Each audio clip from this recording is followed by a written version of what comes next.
And just to repeat for everyone that's watching later, these mock sessions I try to do just to show some application to some of the things that you're learning. And so basically what we're going to do is Christine and I are going to have somewhere between 45, 50 minutes, something like that, of a session.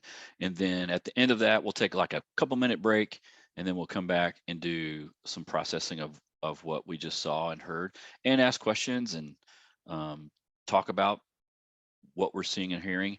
Then at the tail end of class, like the last probably 20 minutes, if you like to jump off, that's great. I'm going to stay on and answer any other questions you have about the class or about assignments or anything.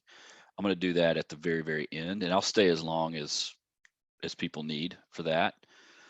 So if you do have questions about anything, just let me know. So having said that, I'm trying to kind of stall for time to let other people join. I think we've just about got everyone.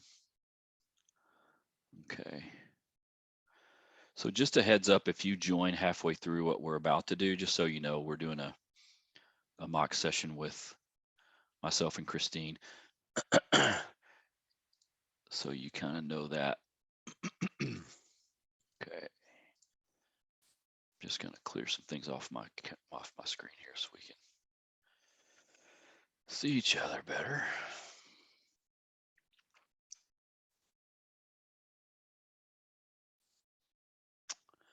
Don't like that. This will be better. Okay. And before we start, Christine, can you see me and hear me? Okay.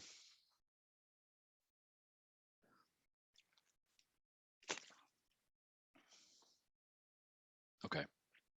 All right. Yes. Okay. There's a little bit of a lag time with your on your end. Am I lagging on your end with you? On your end as well. Okay. Let me do one thing.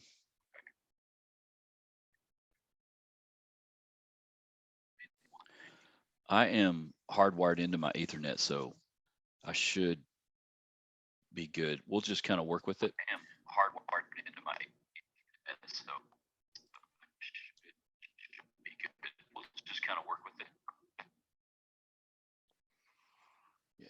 Okay. It seems like it's gotten a little bit worse. Yeah, I'm wondering if something's going on at your end. Yeah, I'm wondering if something's going on at your end. It could be. Let me see if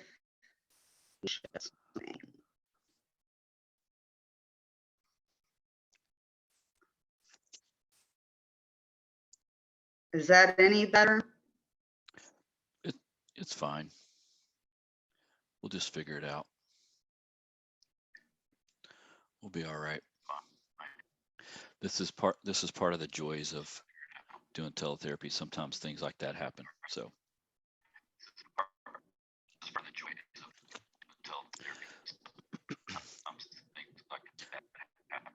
one thing that would help. I wonder if maybe I should try to log back in. Yeah, log out and log back in, but also if you have headphones or even anything you can plug in, that also would help too. Yeah, log out and log back in. Let me try that. Great, that's perfect. I do. Let me. Great. Yeah, and I'm going to log back in and log off and log back in too. Sounds great.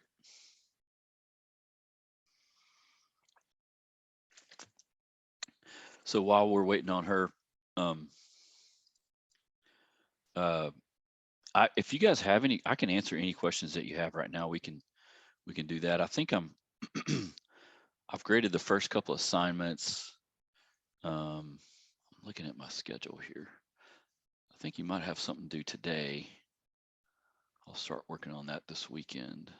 Do you have any questions about anything class related?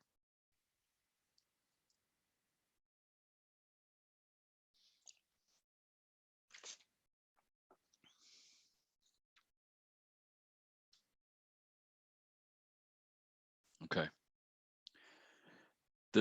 How do you guys feel about this book, the textbook? Obviously, I know it's a lot of information, but how do you guys feel about the actual textbook?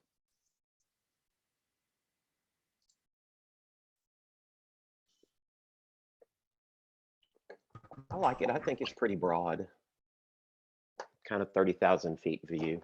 So I think it's good. Okay. The same thing for me. I think it's good, but I think that I believe it has a lot of information, useful information. It also, helps me understand, taking the theories and methods as well. So kind of like go hand in hand. Yeah. Good. Good.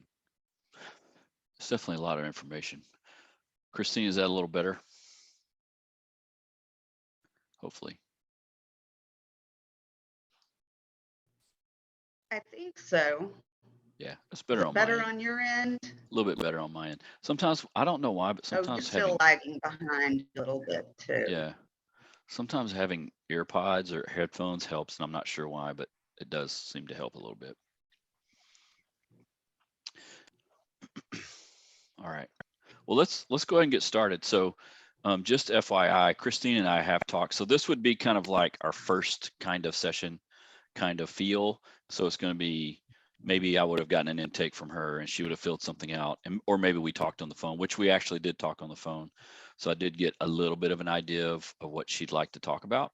And so that's kind of where we are. And so, Christine, like I said, you don't need to worry about the clock or anything. I'll watch the time. You just kind of, anything we talk about, or anything you don't want to talk about is fine. I'll ask a few questions, and then kind of towards the end, we'll try to kind of figure out the direction you want to go. So that's kind of the overview of what we're going to do. All right. Sounds Okay. good. All right. Great. Well, Christine, I'm so glad that you contacted me, and I'd love to help any way I can. Could you talk to me a little bit about like what made you reach out to get some help right now?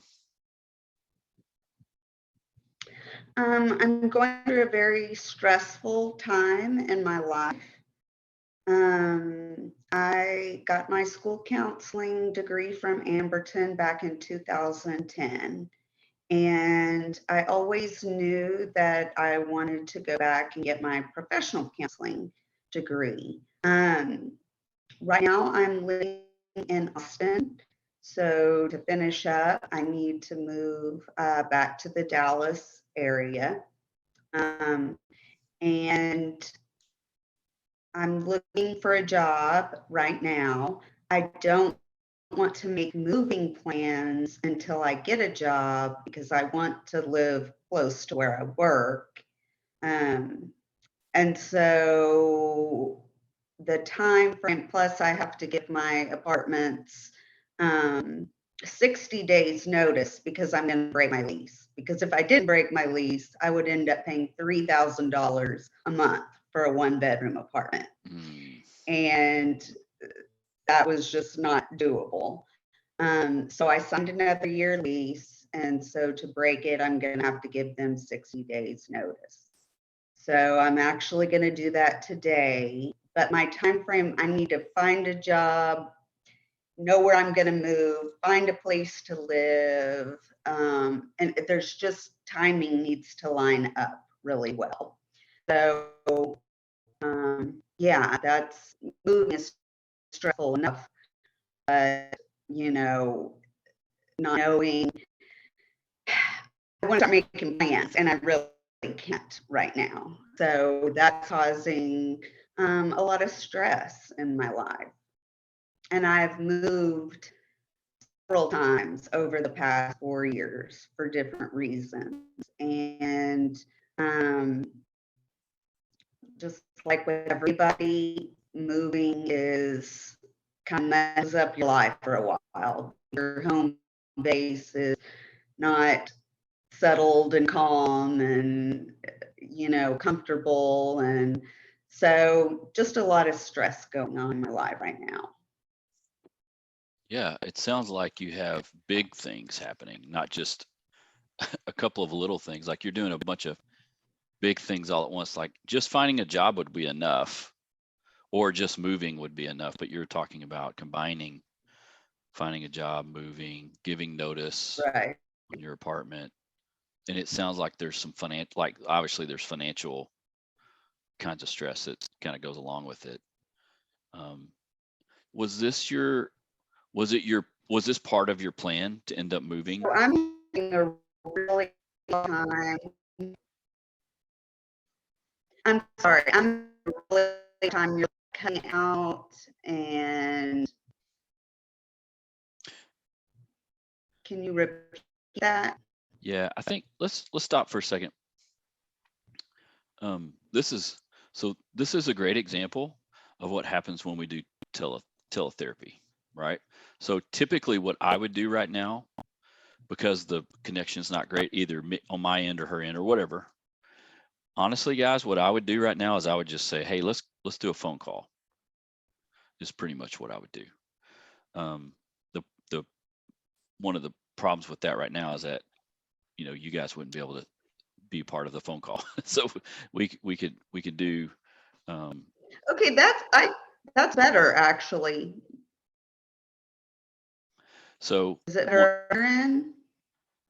so one of the things about doing that right now is that not everyone could see it and be a part of it.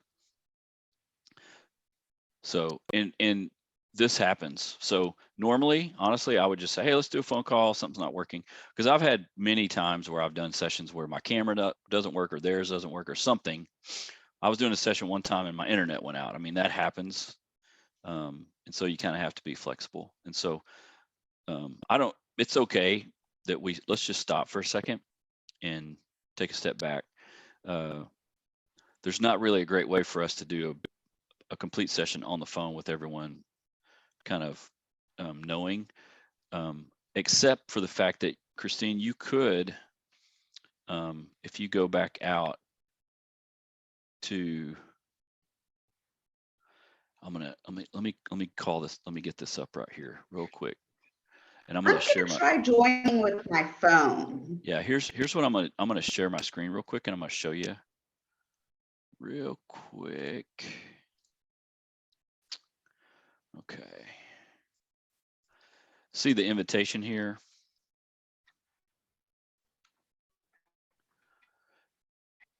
You can dial in.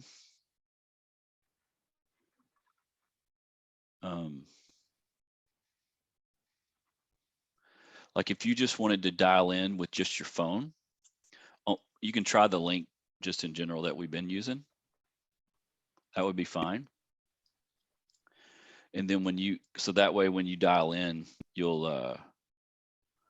will send you all. Yeah. I'm gonna try to Zoom with my phone. Yeah, just do it with your phone, and we might not be able to see you, but we can hear you. Yeah, yeah, do that. Yeah, that's great. Let's try that. Okay.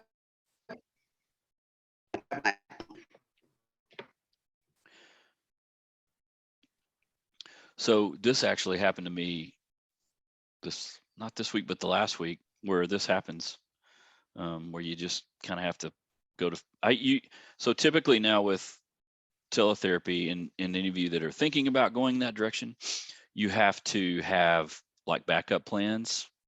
And this would be one of those times where we would need a backup plan, right, for the things that are going on. So Christine, even if you can't see me on your phone, if we can hear each other, that's fine. It would be fine. It'll just sound like a phone call, you know. Okay. Now, can you send me, because it's hard to get messages from Moodle on my phone. Yeah. It doesn't open up. So you texted me a passcode and you texted me, right? Okay. Yesterday we texted. Let me text it. Yeah, let me text it to you real quick. Yes.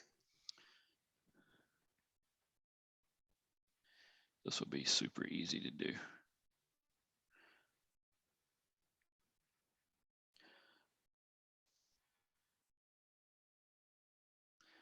Okay.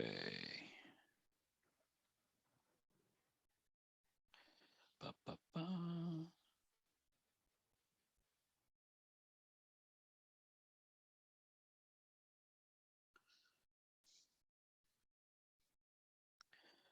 Just 1 second. Okay. There you go. You should get that on your phone. Sometimes it takes a little bit of time. All right. So I'm going to leave this. Yep.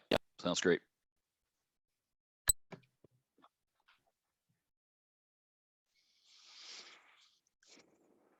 Normally when you do a teletherapy session too, I didn't do that this time just because this is a little different. One of the new rules that they put in place is that you have to verify where people live or where they're at the time of the session. The reason is if you're licensed, if you're not licensed in a state, let's say Christine would have been in Louisiana or Illinois, technically we wouldn't be able to have a session because I'm only licensed in Texas. And so that's one of the new things that you have to do. The other thing that you have to have at the beginning of your client relationship, is have some type of a way to have an emergency plan. Like if something happens, or especially if someone has a lot of depression, let's say, and maybe has suicidal ideation, let's say, or they've indicated that on the intake paperwork, you need to have a way to have a plan to contact someone, because they could. I'm in Van Alstyne, which is north of Dallas. She's obviously in Austin, right? So we need to have a way that I can contact someone in Austin, or we can get help for her, which could include friends and family, but it also could include emergency services or things like that. And so those are just some of the new things that have kind of come online with teletherapy in the last. It's always kind of been that way, but after COVID, there's really been a really concerted effort to try to focus the attention on that. And so I don't know how much information about teletherapy is in the new, like in the older textbooks, like what we have, but that'll be something that will definitely be discussed. Hang on just 1 second. Oh, when you get a chance, I have a question, if you don't mind. Yeah, go for it. I'm doing my interview today, and I was trying to see how you want the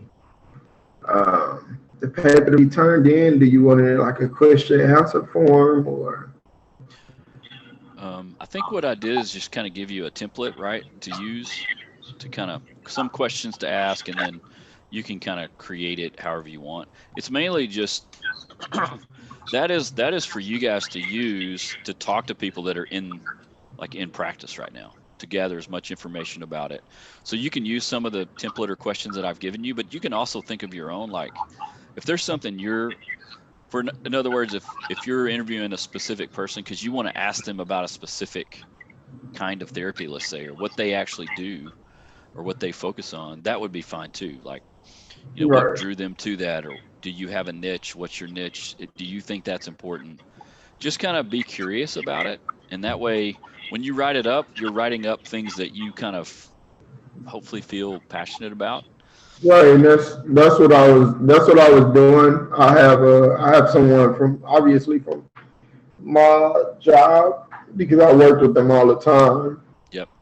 And I was just trying to figure out, like, because I was just going to do an answer question format, question and then answer format, and I'm on my Word doc. So I just want to make sure that was all right. That's fine. And the beautiful thing now is, when this assignment used to be kind of like sometimes face to face or a phone call. If you wanted to do a video with them, if they could, that'd be great too, right? You can. Yeah, and that's what we're doing this morning. We're doing the Zoom. That's great. I think it's great. Yeah. I think this assignment really is helpful, again, to try to make some of the things you're learning a little more practical. When you actually talk to people that are doing, like working with people, Mm-hmm. You're going to learn a lot of academic things, but some of the practical things are also important too. Like right now, right? We're in the middle of trying to figure out how to make this work. And so, I think she's having trouble logging in. I'll tell you what we're going to do.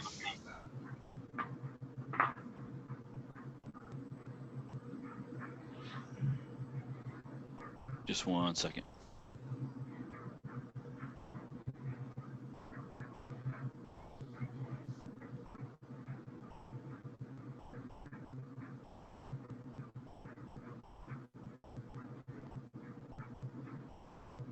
That's interesting. Okay. So I think she's having trouble getting back online. I tell you what I'm going to do, and totally no pressure here, but if anyone else would like to volunteer, I don't mind doing it with someone. Actually, when I'm in class, I kind of do it this way. No pressure. No one has to do that. We can do something totally different. But if anyone would like, the one thing that will obviously will be important is that as long as you can see me really well and I can see you well, and I know that a couple of you have to hop off, here in the next little bit too. So I'm more than happy to switch gears here. And if someone would like to volunteer, here's the all that's required is that it's helpful if it's actually something that's kind of going on in your life and not something you're necessarily making up. That actually helps a lot. And so if anyone else would like to volunteer, that'd be great.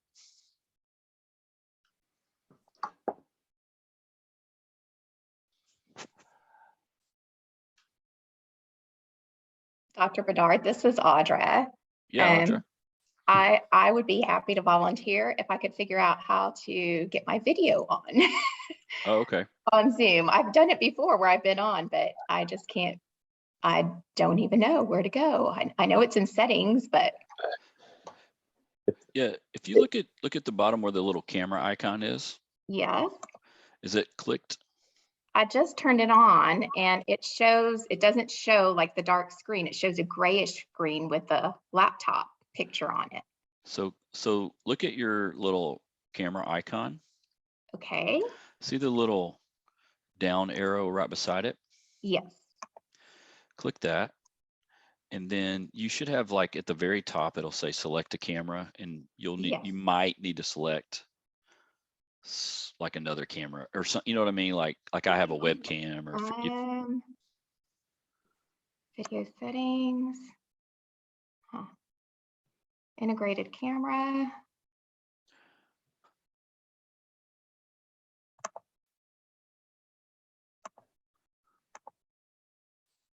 Well, I'm on it on video. Can you still see my screen? Let me see. If I'm sharing. Dr. Bedard? Yeah. Dr. Bedard, this is Paul Reed. Can you hear me? Yeah, I can. I can see, what I see is kind of your desktop. Okay. And you off to the side. I don't know if that's helpful to you or not. Hang on a second. And if it doesn't work out with Audra, then I'll be happy to hop in. And oh, that's awesome, Paul, because who knows how long this will take me to where, in real life, this would be an issue. So that would be great. Well, we can, it doesn't matter to me, Audra, if you're on or not, like with Christine, like I was going to do a phone call. It's really, if whoever, it doesn't really matter to me. I do this on the phone and on video all the time. I can hear you really well. Yeah. It's up to you all, but if someone prefers seeing, a visual of somebody, I completely understand. Yeah. So well, let's do that, Paul, if you don't mind. Awesome. Sure. I've got spontaneous barking dogs here, so hey, we'll just battle through it. Guys, this is real. This legit happens. It is real life. Yeah. And if I'm being honest, even when I was doing face-to-face therapy, I had kids come in the therapy room at just the right time when things are getting really good and emotional. Kids would bust in. So this is just part of doing therapy, and it's okay.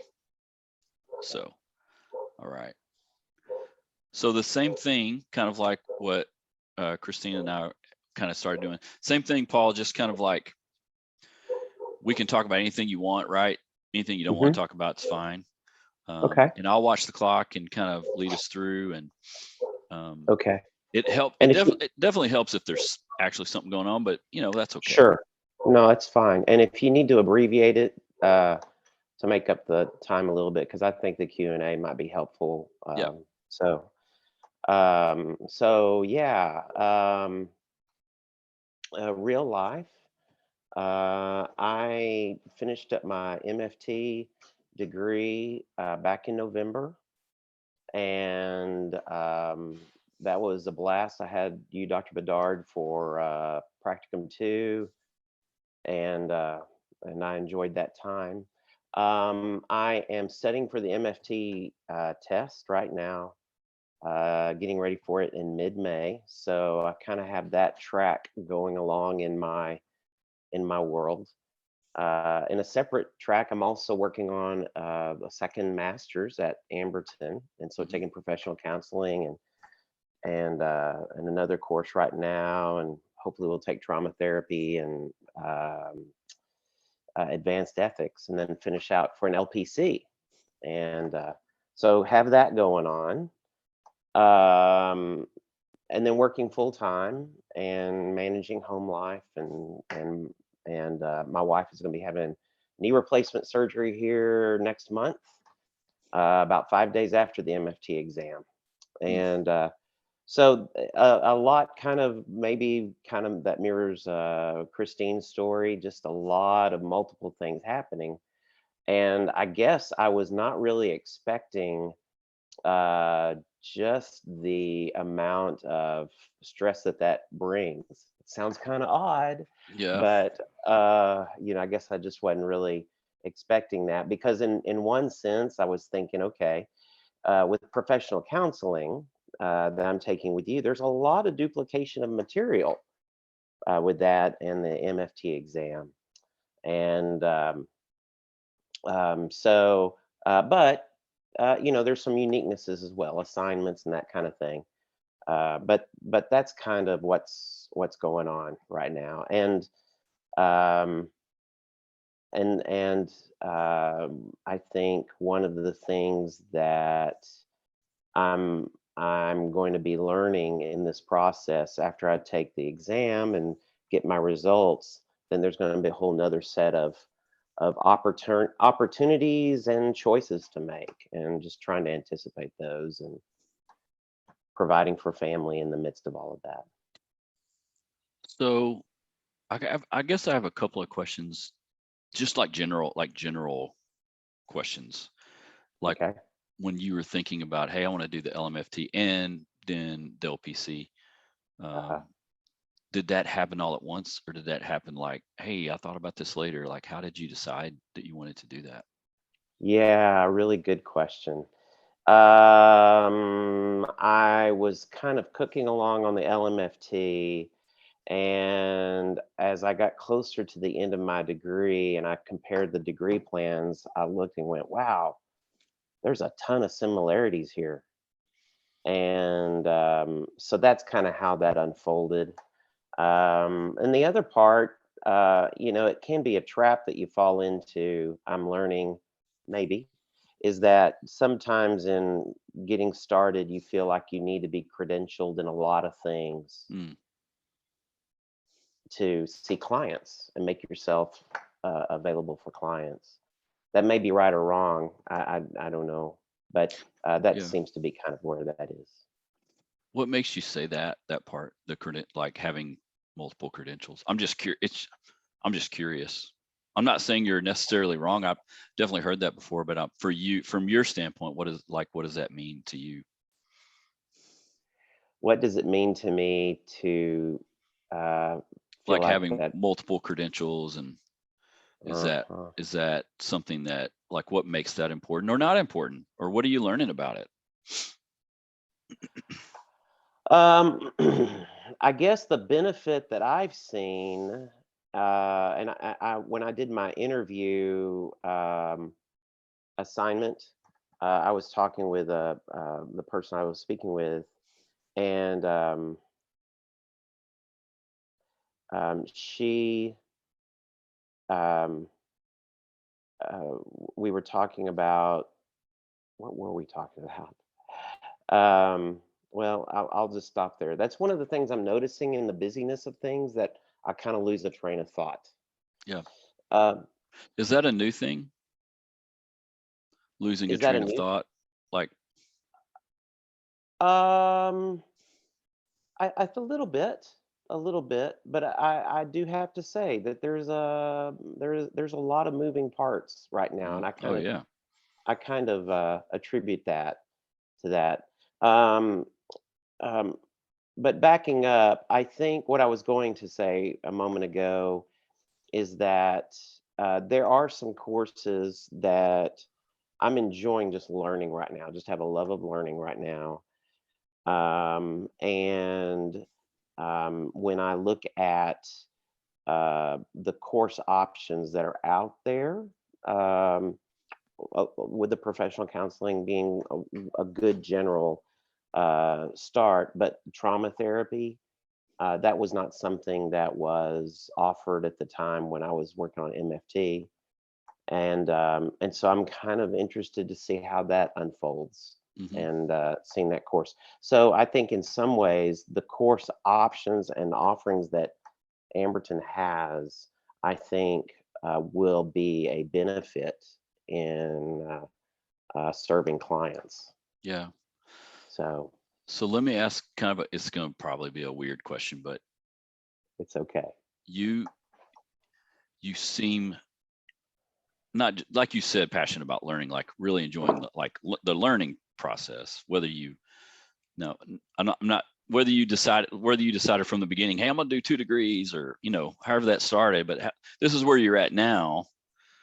What makes you want to work with people? What makes you want to help people? Or what drove you to choose to go this path? Yeah. So my background is ministry. I've worked in a church, the place I'm at right now, for 20 years this year. Did you say And 20 years or 28? 20. Okay. 20. And when I started there, I had been laid off from a previous position, and so for a couple of years, when I was part-time at this current place, I was a hospice chaplain. Mm.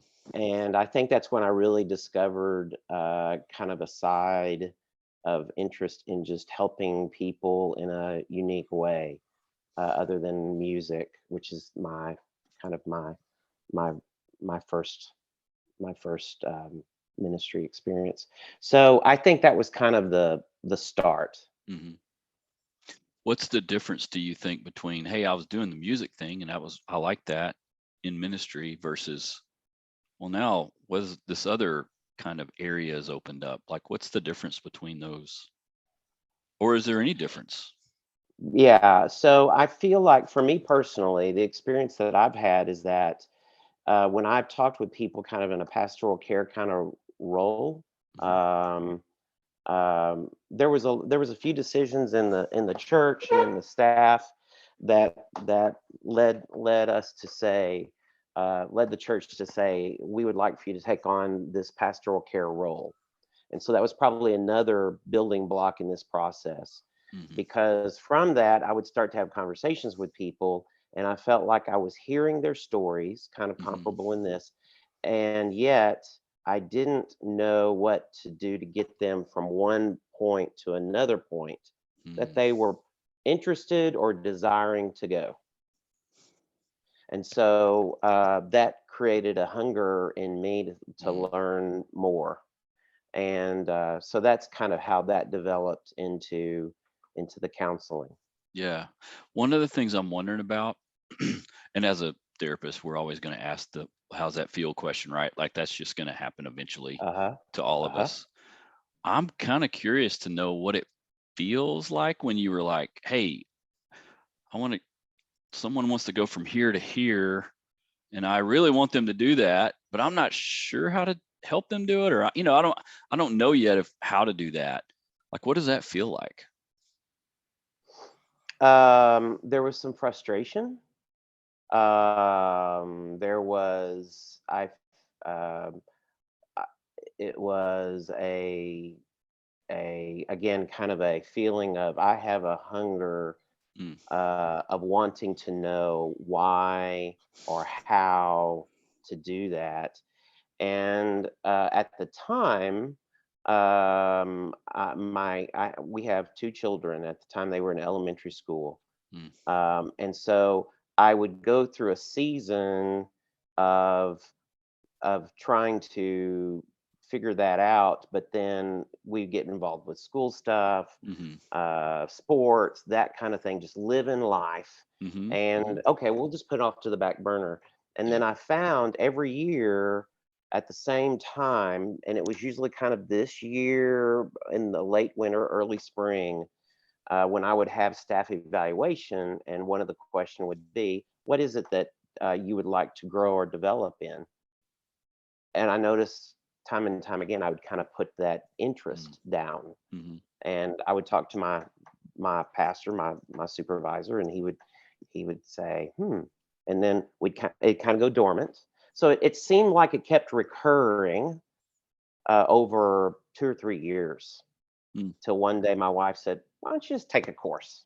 Yeah. And I said, "But it's Christmas time." "Well, just take a course and see." And so I took a theories course, and it was great. What's that like?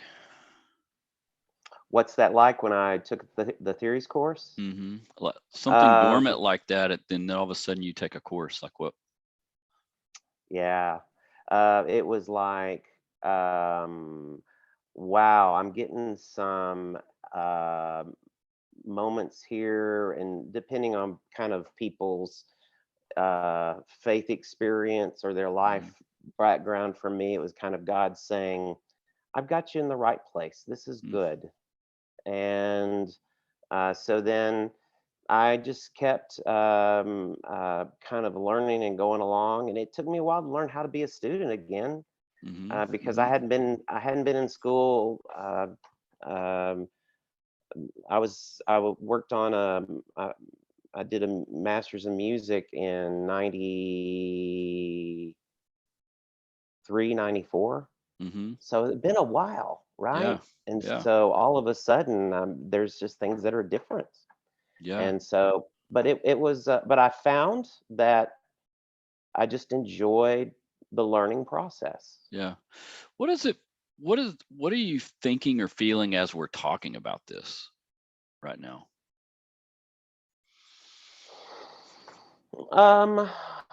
Some excitement, there's joy, there's some anxiety. Yeah. Do you feel stressed? Yes. I wonder how do those interact? Like the joy, excitement, anxiety, stress, like how does that all interact with each other? I found back in March when I began to really encounter the I guess we had just started back to school, or we were almost starting back to school, and I was taking a safe conversations training. That was taking up my time, and the realization, oh my gosh, I got an MFT exam coming up, and there was some struggle in trying to get that going and trying to get with the board and that kind of thing, just the learning process of that. That my goodness, it was pretty stressful then. But then as I began to kind of lay things out on a calendar and kind of see some deadlines and things, that seemed to help some to kind of give some relief to that. Yeah. So part of it, kind of stress relieving, was actually planning or scheduling or kind of taking a practical look. Hey, I need to do this and then this and then this kind of thing. That helps. Is that normally what helps you? Well, I think that I learned in the practicum and the other courses last semester and before and now here, that there is a start and a finish. You do have a start of, here's your syllabus, here's your assignments, here when they're due. These are the expectations that you lay out as our teacher, and that is very helpful. When you're working on preparing for licensure, as you are more aware of than I am, is that you're a little bit more of your own boss, and you're a little bit more of kind of having to figure out other things that you have to turn in order to apply to take the test. And so that was a new sensation, because there was some, uniqueness is there, because sometimes you don't have a person there. They have the website, but sometimes that's kind of a confusion in navigating. So there were some uniquenesses there, and looking back at the time, it was very frustrating. But now I think realizing that one of the things I've had to learn, and I've said this to my wife, is that I'm going to pass this test. God's leading us through this, and we're going to pass this test. It may not be the first time, but we're going to pass the test, because I'd heard a stat that when you're taking the AMFT RB exam, there's a 40% pass rate the first time. And so that kind of gave me an idea that, more often than not, you don't pass.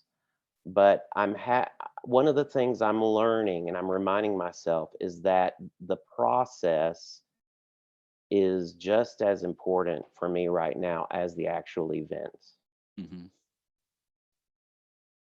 And the learning along the way is, for me, is probably just as important right now. I wonder what makes that so important. I wonder what makes the process so important to you.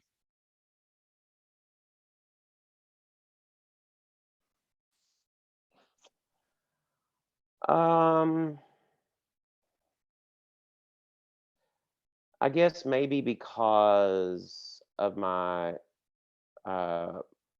it could be part of my music background a little bit, that just rehearsals and that process is important.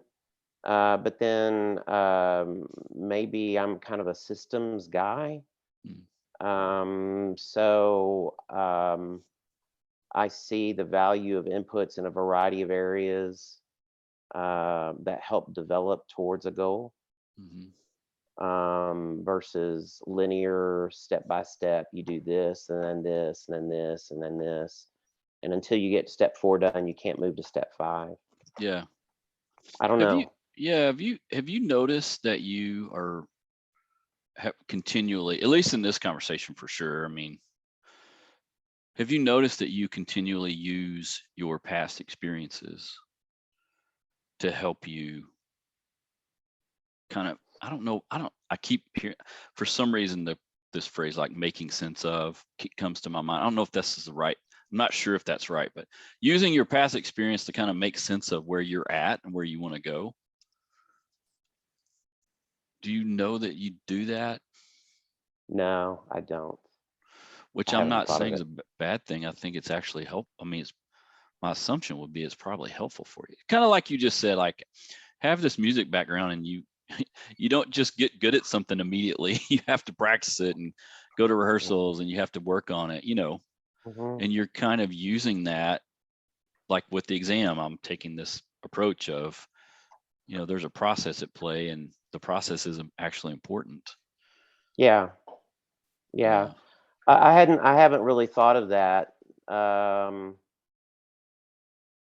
But that's an interesting perspective, because in one sense I'm trying to be very mindful of trying to balance, in counseling and therapy, the idea of disclosure, Mm-hmm. transparency, and protecting boundaries. Thank you. And protecting, being mindful of that you're not there for yourself. Mm-hmm. You're there for the client. Mm-hmm. And so that's something that's an interesting perspective. But on the other hand, I'm the client here, right? So, but that is an interesting thought that I do reflect back to the past. Yeah, and now, I want to know, like, if you're hearing me say that as a negative, because I don't want it to come across that way. No, I don't hear you saying that as a negative at all. I appreciate the observation, but no, I don't. Okay, because it seems like a natural, it seems like you do it naturally. It seems that way anyway. Hmm. Which is probably why you not know. You know what I mean? Like we do things sometimes we just don't. We don't notice it. Right. Right. If you go and ask your wife, she might go, "Yeah, you do that all the time." I don't know, but you know what I mean? Like we just don't notice it.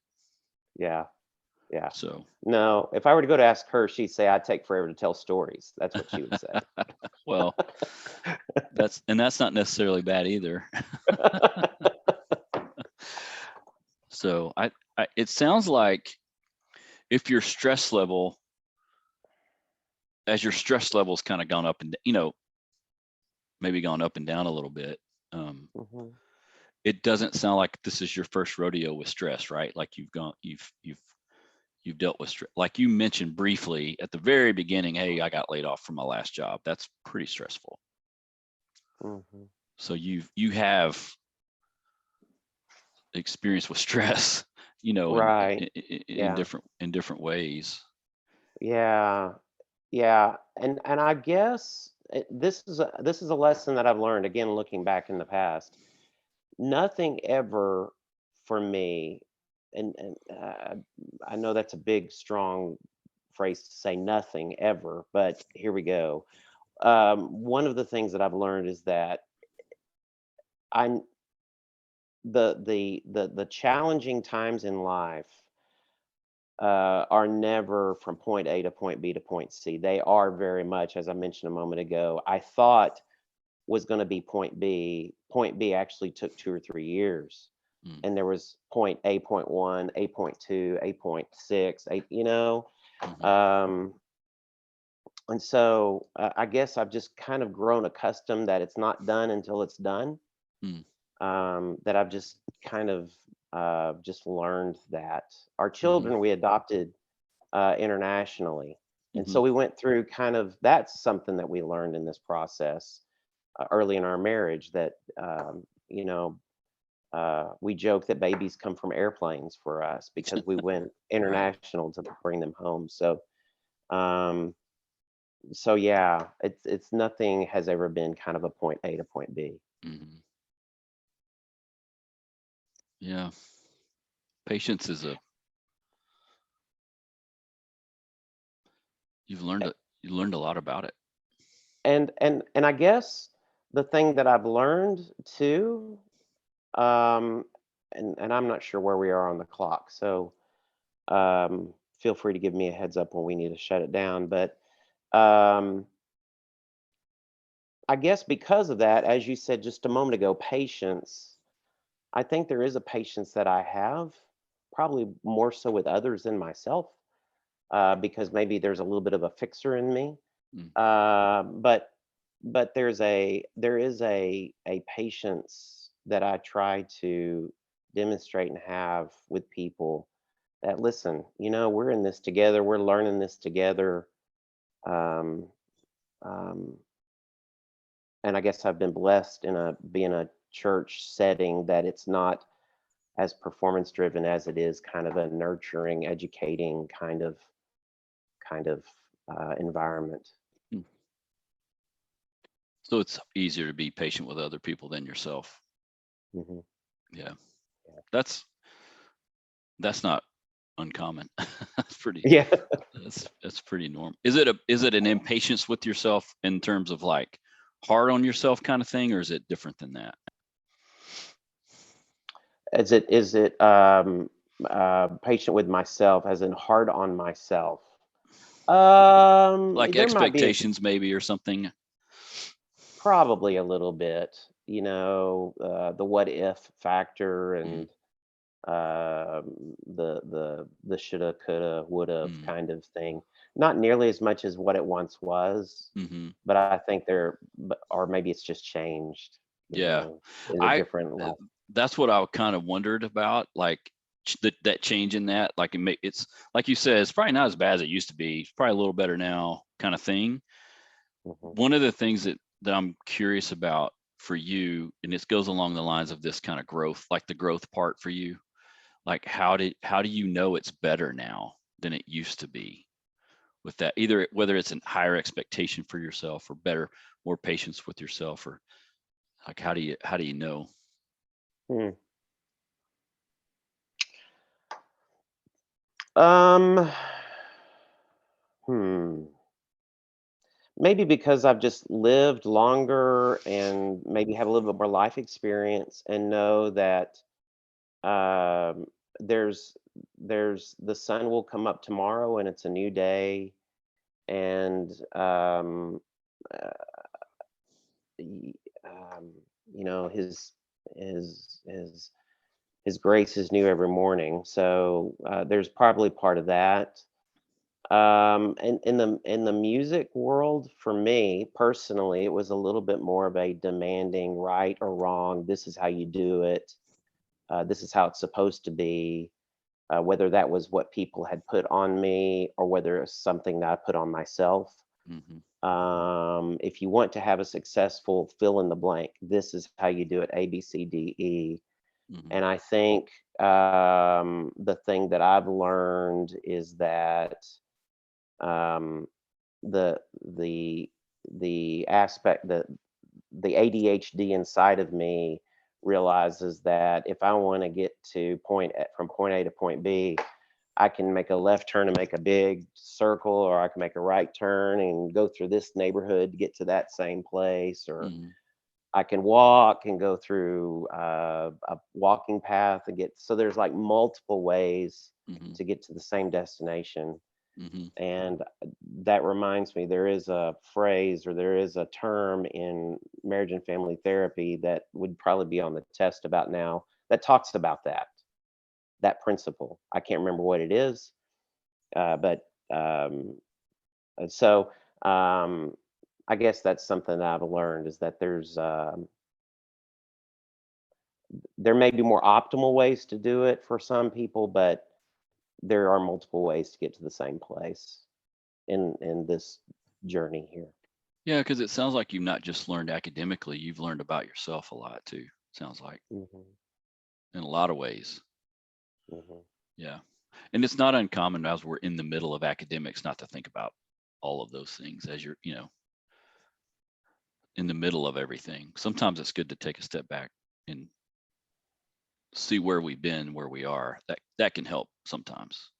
Yeah, You know. yeah, yeah. That was something that's kind of interesting on one of your, maybe it's the last assignment that we have, the personal reflection paper. Mm-hmm. Um, I was kind of going through those questions and kind of working through that, and it began to occur to me, I wonder what I would have done 4 years ago or 3 years ago if these answers would, how similar or different the answers would be. Mm-hmm. How we change. Yeah. Yeah. Because change is kind of inevitable at some level. Hmm. Yeah. Okay. Well, let's stop there for a second. And Paul, thank you for doing that. And normally right now, what I'd like for everyone to kind of think about, we're going to take like a 2-minute break here and take a step back. And then when we come back, I want us to have a kind of a discussion, an open discussion about what we saw and what we observed and those kinds of things. But also, we're going to talk about a couple of other things that we don't usually think about, and like, what was everyone feeling as we were talking, and what was everyone thinking as we were talking, because that stuff matters too.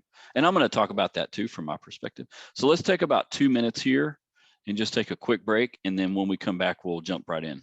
Okay. Well, thank you for the opportunity. All right. Let's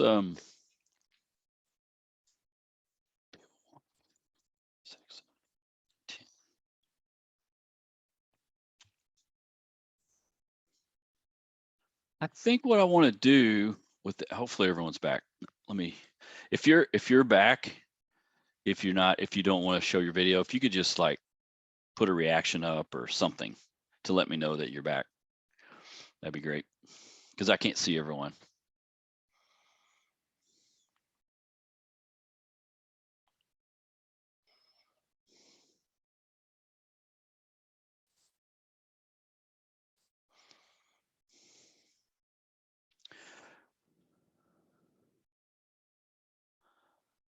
Okay. what I think we're going to try to do, I've done this in a lot of different ways, but I think what I want to try to do is I'm going to put you guys into little groups for like 3 or 4 minutes, and literally all I want you to do is just talk about what you saw and talk about what you heard.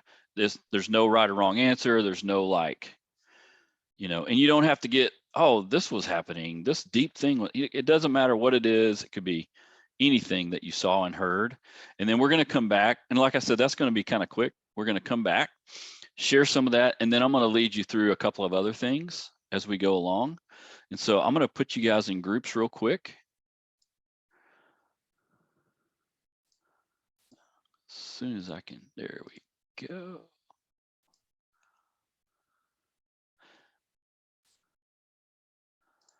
There we go. You should be able to click that, jump in those groups.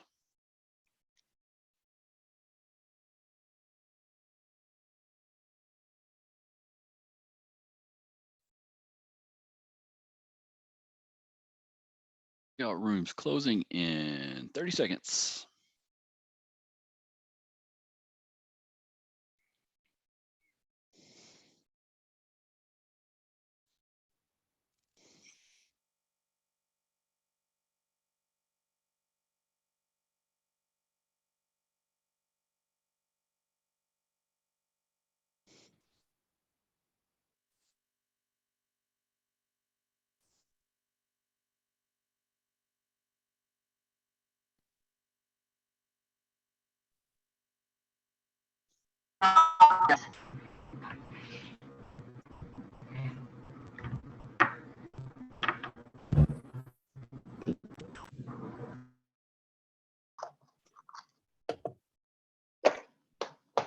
All right.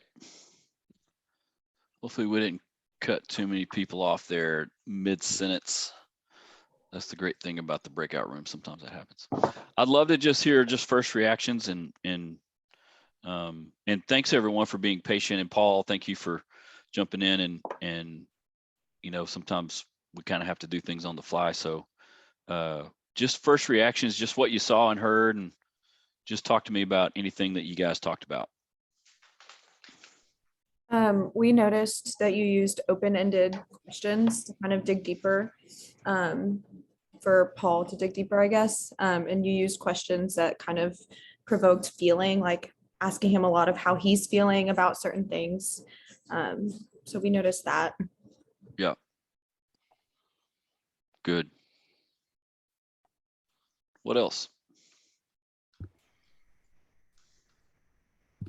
It seemed like what you were doing was so simple. Like it just seemed like you were just very empathetic and kind of more agreeing with him. And yet it seems so difficult for us to try to figure out how we're going to do that ourselves. You know what I mean? Like it was really beautiful to watch. I mean, what I noticed was when he was stating things, you're making him think more about it by repeating it, or basically just almost like piggybacking off of what he's saying in order to make him think more of it, to find out the why he's doing those. So this is an interesting point in keeping in mind, like I said at the very beginning, like this is just what I do. So if you watched another therapist, they might do it different, or another professor, they might do it different. Like everyone kind of has their own style. But Nicholas, what you're bringing up, I think is kind of interesting. What makes you guys like, how come I wouldn't ask Paul why something? Because I don't think I did, but I kind of did, right? But I didn't use the word why. Like what do you think is important about that?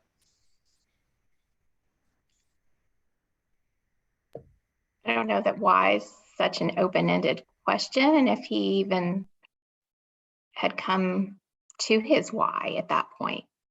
Yeah. I don't know. Yeah. No, that's good. That's good. I think the open-ended questions make he's outwardly processing so that he can get to the why. Yeah. Yeah. Yeah. What else?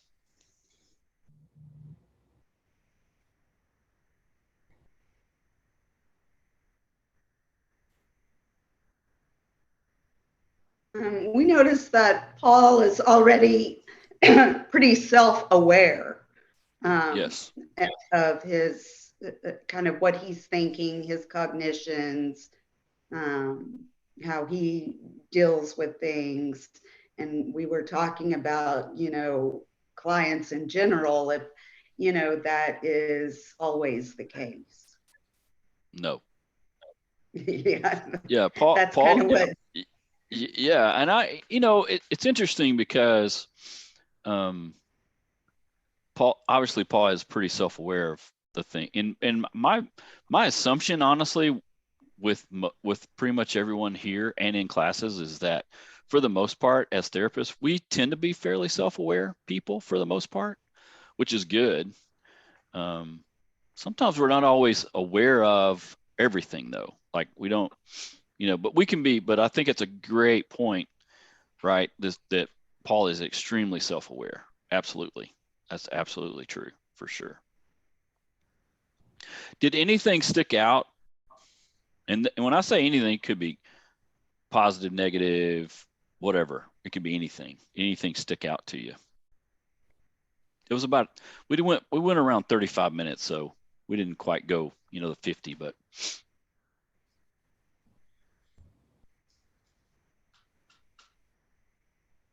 I think Paul puts a lot of pressure on himself. He also mentioned it in terms of patience, his expectation of himself, versus how, especially in ministry, how he's much more patient with others. Mm-hmm. And if you don't mind me asking, Audra, what made that stick out to you? I think to me, when you asked him,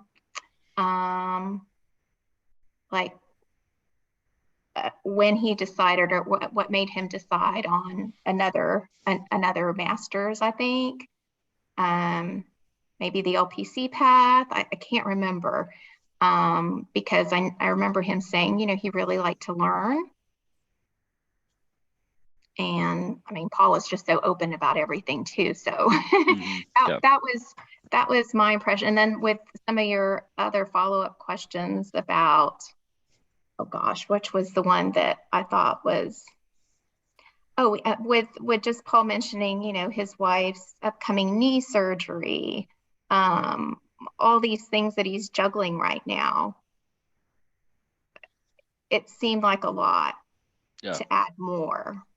Yeah, for sure. More the expectation of that, but that was just my observation. Yeah, no, that's good. And in all fairness, Paul, I kind of know Paul a little bit because I've had him in class and then kind of had discussions with him about some of the things that he was talking about. So I had some kind of idea about some of those things. But one of the things I was wondering about, and I always ask this to everybody when we do activities like this, I'm kind of curious to see what kind of emotions people were feeling watching it. I'm just curious.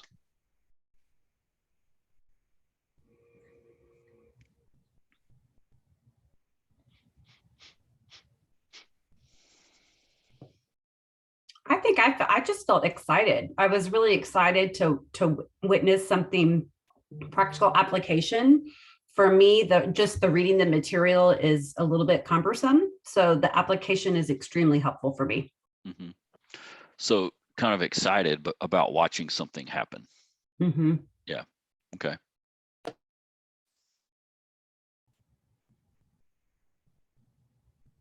The sun for me, it was kind of exciting for me because I've seen counseling done a lot where I work at, but to see it so personal, it helps me get a picture of what I'll be dealing with in the future. Okay. And knowing that I'll be dealing with kids who aren't aware of themselves, Yeah. uh, it helped me get a picture. So I was excited to see that, and I thought it was very interesting. Okay. And it made me want to give me a session. Okay. Okay. I kind of compared it to, I've been in a lot of therapy and how it was similar and different. How was it different?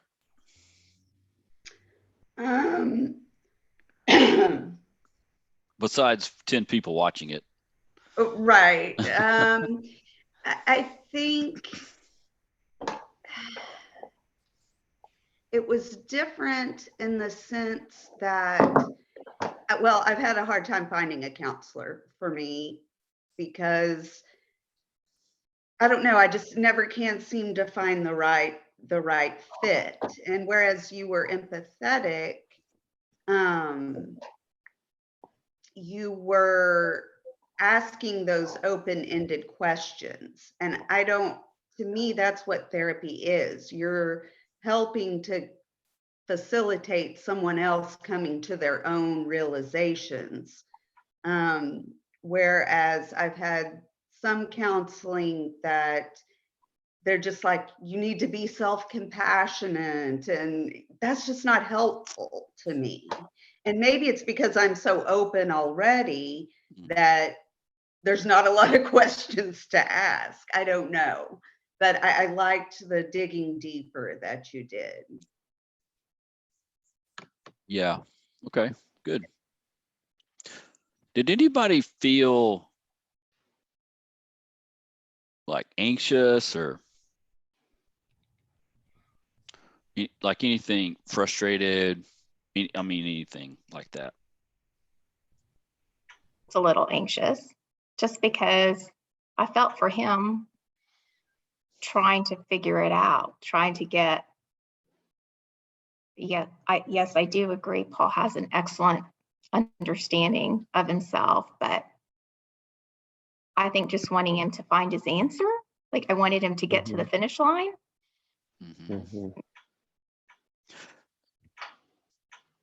I don't know if it was anxious. It was more just the going back and forth. Like, I hope he gets there. I hope he gets there. It's almost like suspenseful. Yes, that's the word. That's the word. Like Paul's like keeping us in suspense.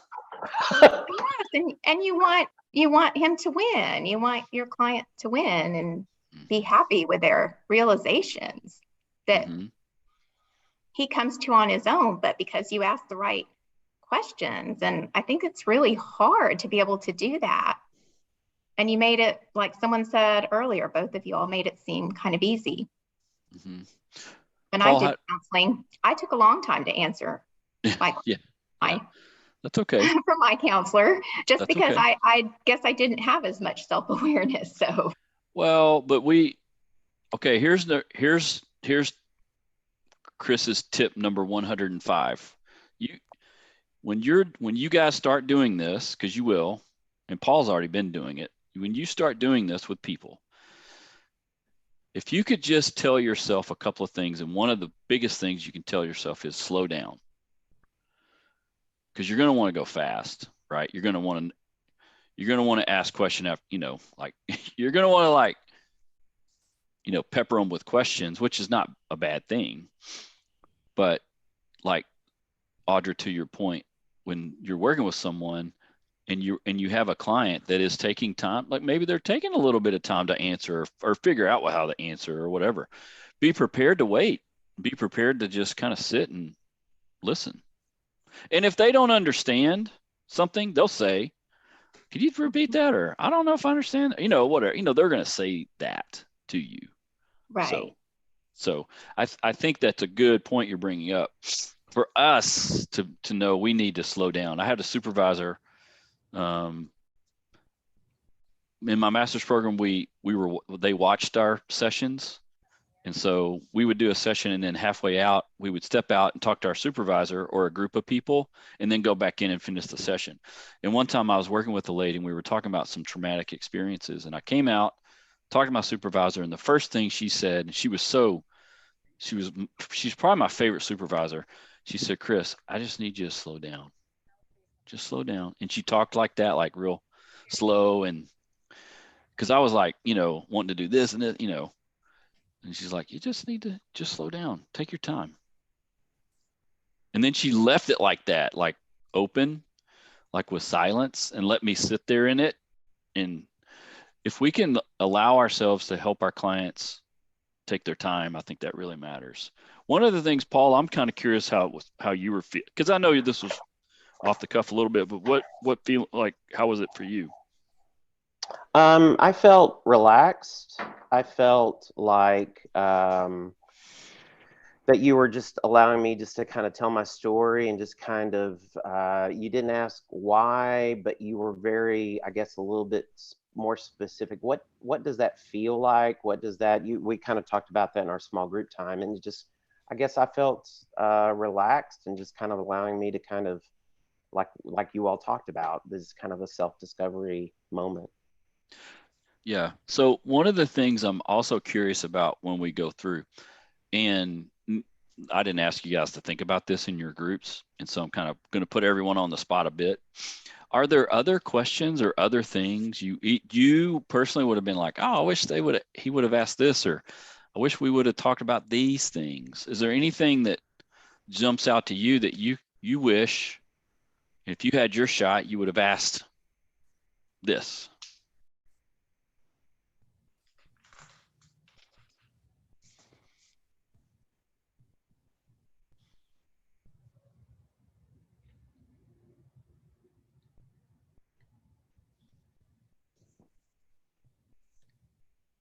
He talked a lot about his musical background.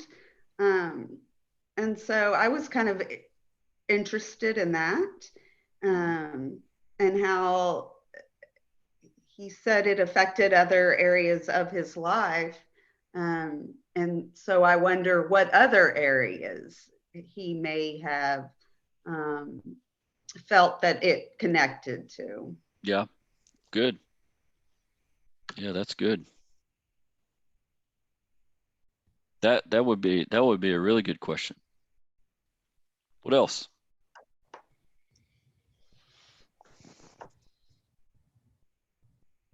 I was thinking that maybe when Paul mentioned that when you questioned him about the LPC credentials or additional credentials, I'm wondering if he wouldn't have heard from, I apologize if I remember this incorrectly, Paul. I think you had said from another counselor or about having additional credentials. And I'm wondering, I don't know if you would have decided to do the LPC route if Yeah. maybe that hadn't been brought up. I don't know. Mhm. I've done that to myself. That's the only reason I'm asking. Yeah. Is it okay for me to respond, Dr. Bedard? Absolutely. You respond all Okay. you want. We're talking about you. I know, but this About is me, the I class. know. I will say one of the things that we didn't, that maybe is a little bit of a I don't know, uniqueness is not a good term, but I'll just spit it out here. I think there's a bit of because I've been through a layoff, because I've been through a process, like we've said, that nothing seems to be, you do this and then you do this and then you do this and you're good. But instead, it's kind of an up and down roller coaster. You have expectations, you get through a letdown. There is this a little bit of inside of me that's not quite good enough. All right, hang on a second. Stop right there.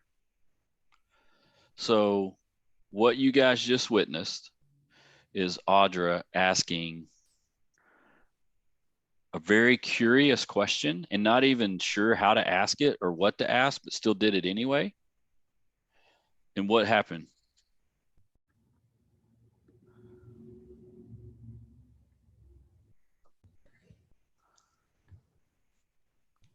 Well, he went to a super deep emotion that can bring up a whole lot of stuff. Yeah. Mhm. Yeah.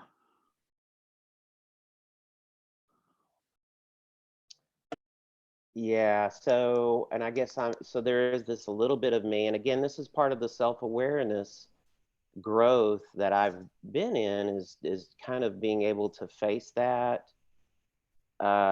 Maybe in some ways, is that necessarily a bad thing completely? Is it a good thing, or is it kind of a simultaneous thing? I don't know. My battery's almost going dead, so I need to go get my charger. So yeah, that's kind of where that comes from a little bit. And maybe it's part of it my age too. So I'll be right back. So the reason why I'm bringing that up and highlighting that is because there's really no, there are bad questions, right? I mean, there's some questions probably we shouldn't ask that won't help. But when we really focus on, like, well, let me ask it this, Audra, what made you ask that question? Or what made you want to know that? I think he puts quite a bit of pressure on himself and high expectation, and I do that to myself too. So you And recognized it? someone's made me, a previous manager has helped me realize that about myself. So you recognize that? I thought I did, but I wasn't sure if that was the reason. Well, I think you did, for sure. It helped me when I was asked about whether I wanted to go back to school for myself or for my job. And at the time it was a completely different master's. Right. I had to really think about that. So I was just curious. Does anyone else put pressure on themselves? Okay. So here's something to think about, because I think what you're noticing is true. How do we feel that and recognize it, because we can see it, but not transfer our stuff onto the client? Right? Like, we saw it and we felt it and we're like, I think he's putting pressure on himself. There's a critic piece there, right? Or something, right? So that's something that to think about when we talk about transference, countertransference, those kinds of things where we take our stuff and put it onto the client to help ourselves. Does that make sense, what I'm asking? Like, how do we, that's kind of important. Yes. Because earlier I said that in a self-absorbed way, I was kind of making it about myself. Because when I found that out about myself, I really appreciated that I was there. Yeah. And again, I don't know the answer. Yeah. So here's the reason why I'm asking is because you get where y'all are in your training and career. It's good to kind of think about this. If you find yourself or feel yourself doing that, that's what you talk to your supervisor about. That's what you talk to other people about. That's what you bring up, because every single one of us go through that. Everybody. It's a normal, natural part of the empathetic process.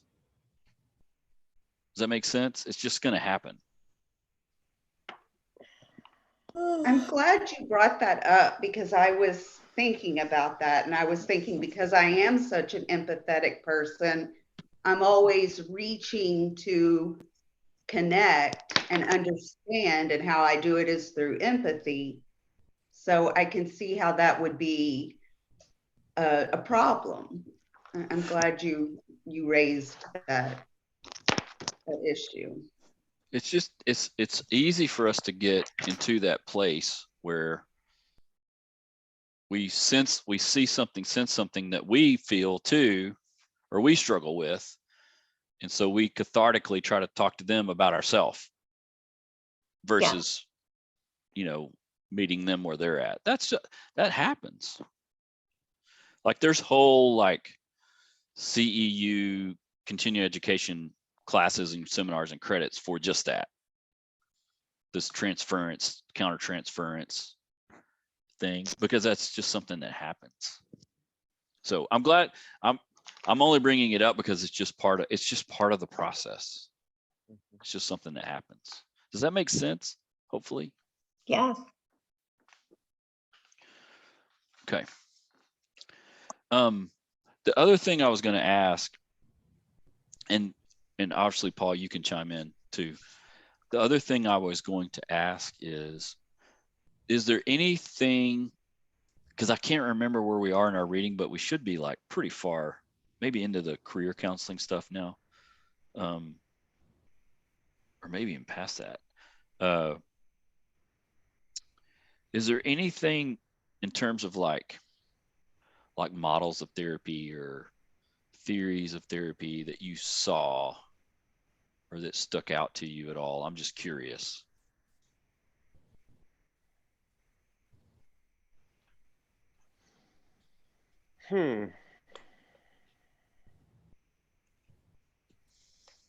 I guess I kind of felt very person-centered, obviously.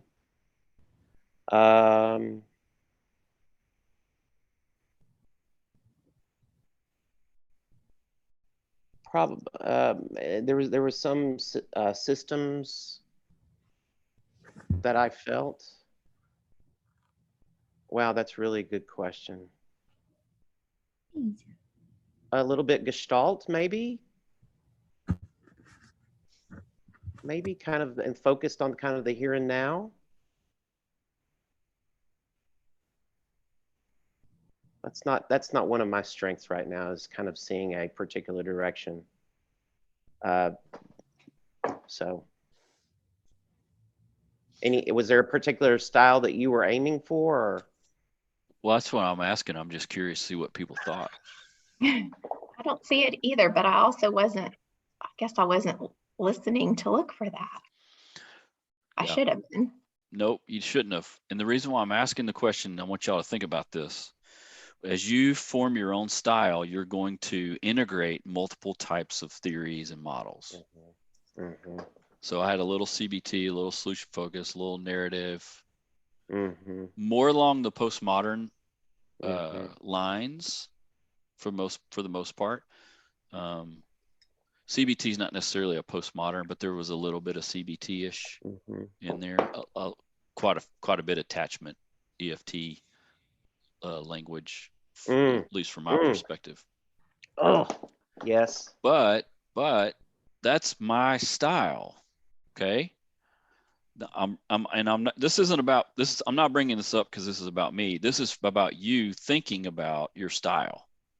I don't think it's too early for any of you to start thinking about your style. I think it's okay to start thinking about it. Like when you're reading through, right? Because this class is super overview. Paul can tell you, this is like super overview. You're going to get into a lot more specific theories and techniques and things like that. You're going to jump all into that.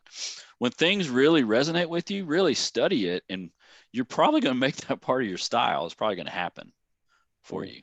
Like attachment theory for me was like, that was it. As soon as I read about it, I read everything I could about it. You know, that's resonated with me. Does that make sense? Hopefully.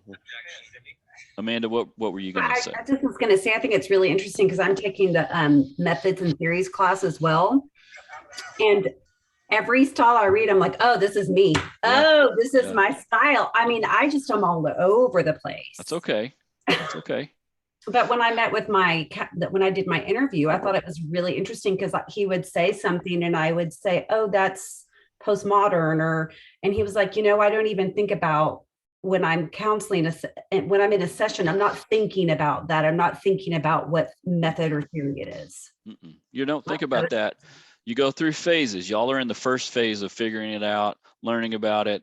And then there's this middle phase where you really kind of like pick something, or more than one something. And then there's the back, I'm saying the back phase, but the next phase is kind of like it becomes part of your, like how I talked right now with Paul. I talked to pretty much everybody about that in my life. Like that's like literally, this is just how I talk or ask questions or whatever.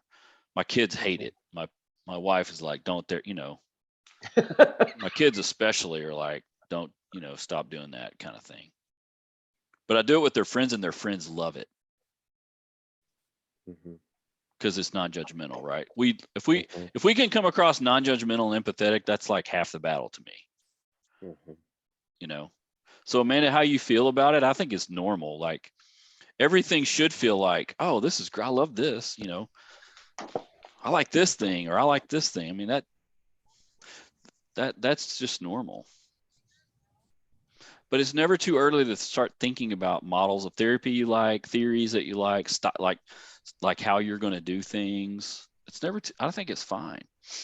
I think it's good to start thinking about it. In other words, you don't need to wait until you write your paper in pre-practicum to start thinking about it. I think that does make sense to me. I do. When I listen to people at my practicum sites, when I was doing that, when I've gone through the process of trying to find a supervisor.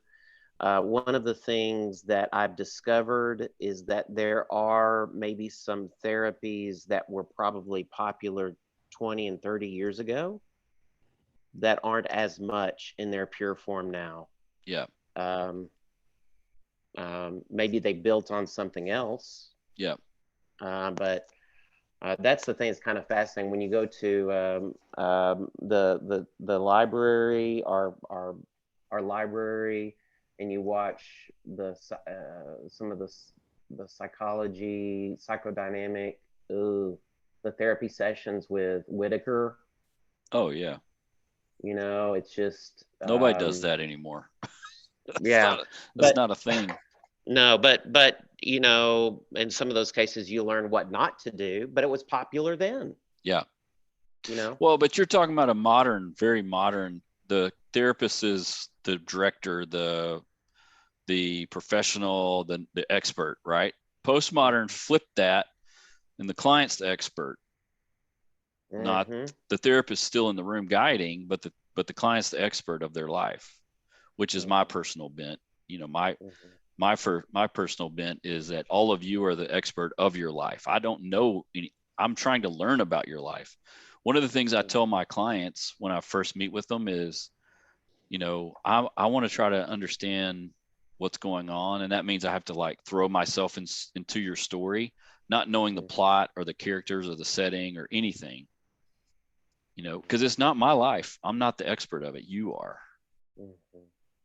Same with Christina, would have done the same thing. Like, I don't, I need to know what's going on in your life, not, what I'm saying? Which is why CBT in and of itself is still a modern model, but it has been morphed so you can kind of use it in a postmodern way. You can do that because CBT is probably the most researched, evidence-based model of therapy we have. I mean, there's been study after study, thousands of studies showing how effective CBT is, mainly because all of our brains are made up of cognitions, behaviors, and emotions. They all work with each other. So then we can throw a systems theory inside that and say, well, if we change a cognition, what's that mean? The behavior is probably going to change. The thinking is probably going to change, and vice versa, right? If we change our thinking, the emotion might change and the behavior might change, right? We know that for sure. We know that that's true. It's just a matter of choosing the direction to go versus something like DBT that's new. I'm going to say new in the last 10-ish years. That's a new model that we don't even talk about at Amerton that much because it's still kind of new. But this idea of something being like dialectical, right? Like two things that look like they're different that exist together at the same time. That's what that's about. Like, I feel sad and happy at the same time. Well, that happens in our life. right? I feel really Mhm. excited. Amanda said, I feel really excited, but then I feel kind of anxious about that. You know, those things don't seem like they'd go together, but they exist together all the time. And when we have an understanding and can feel like, okay, that's okay. Well, that's like a light bulb for some people, right? I can feel stressed and anxious, all the things that go with it, and kind of excited about the future. I can feel stressed. You know, if we can figure out that they can exist together and that's okay, that's probably a good thing for clients to figure out. Does that make sense? So, but that in and of itself is a postmodern kind of thought with kind of some modern techniques, because DBT is a little bit directive too, a little bit like do this, say that, you know, try these things kind of thing. So you guys are at a, I've had some DBT therapy, and Yeah. I think it's one very, very useful. Oh Very yeah, for useful. sure. I totally agree. I've been reading about it recently just because of some of the experiences I've had, and it's just like anything else that was developed out of something else. It comes out of something else, you know. But the basis of our brains is still the same. We have cognitions, behaviors, and emotions. That's still the basis. So I have no idea what I'm talking. Now I'm on a total rabbit trail. All right. So Paul, thank you. Christine, I'm sorry we didn't get to have our session. Me too. I wanted a free session. I know. I know.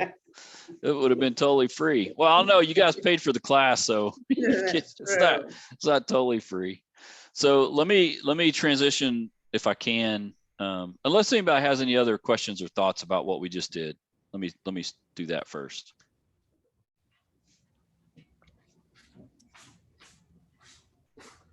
Okay.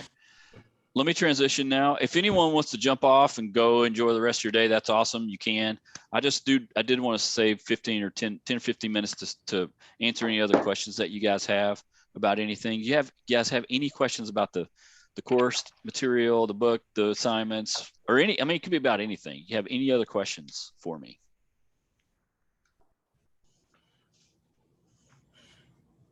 I'll just say thank you for the opportunity. I mean, I'm going to stick along here too, but I just kind of saw this silent moment. I'll just say thanks for the opportunity. I'm sorry, Christine, it didn't work out. Thank you for allowing me to hop on. Thank you for stepping in.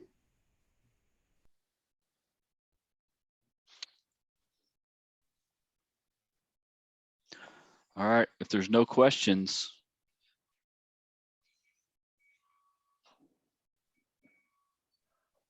I have a question, but it's kind of more offline. that's okay. You can ask it if you want. Mine's kind of more of a scheduling question. Okay. Like class schedule kind of thing? Yeah, so I've got the 14th is our last class. Yep. And that's the day that I take the exam. So you should not be a part of the class. Okay, you're okay with that? Yeah, absolutely. Okay. And just so you know, the pass rate is a lot higher than 40%. Is it? Yeah. Okay. Yeah. So okay. I think Emerton's pass rate for the LMFT might be 100%. Wow. It's like 90. Okay. It's like 98. The LPC is like 96 because we just have more people that take it. Yeah. Yeah. You know, I think. Do you have the study manual? I can't remember what it's called right off the top of my head. I've got the handbook from the AMFRB, and then I've also have the study manual from the exam prep Texas. Yeah, that's it. AMFT. That's it. And I've gone through that. I've watched a lot of videos from Diane Gayhart. I've got the MFT Exam Pro app. Yeah. That I've been using, and then Quizlet, and I've just kind of. You're going to be great. You're going to pass. You're going to make it. Okay. That handbook I used for like a week. I studied for like a solid week because I had to pass it. Like I had a week to study and pass it because we were doing I was moving on and going to the PhD, and I had to have my license. It was the whole thing. So I just like took that handbook and I just studied it. And that Okay. really, really, really helped. Because the passing grade might be a 40%. Because it's based on who's taking it at the time, Right. right? Yeah. So if you have some super, uber high achiever that blows the mean of the score, that's not great, right? Like if, let's say there's 100-point test, but the majority of people score a 50, then that passing might be a 50. But Yeah. then we have these know-it-alls that'll score like a 95 and blow the Yeah. curve. But typically it's based on who's taking it at the time. So, Yeah. you know, you have a great shot to do well. Yeah. Well, I appreciate that confidence. The thing that, again, that kind of being the process person I am, I'm going through a lot of rehearsals of how to take a test Yeah. and taking practice tests. And so I was going to try to do that these next week, try to work on some things. But I'm also kind of plowing ahead on your exercises a little bit, trying to get that done and turned in. Ideally, what I'm hoping to do is turn in those things before the exam, because my wife's surgery is like 5 days after the test. Yeah. Well, and the last two assignments should be pretty straightforward, pretty easy. Yeah. Shouldn't be too bad. Yeah. Yeah. So, Yeah. okay. So Good. I just want to let you know that. Yeah. Thanks, Paul. Thank you. Any other questions?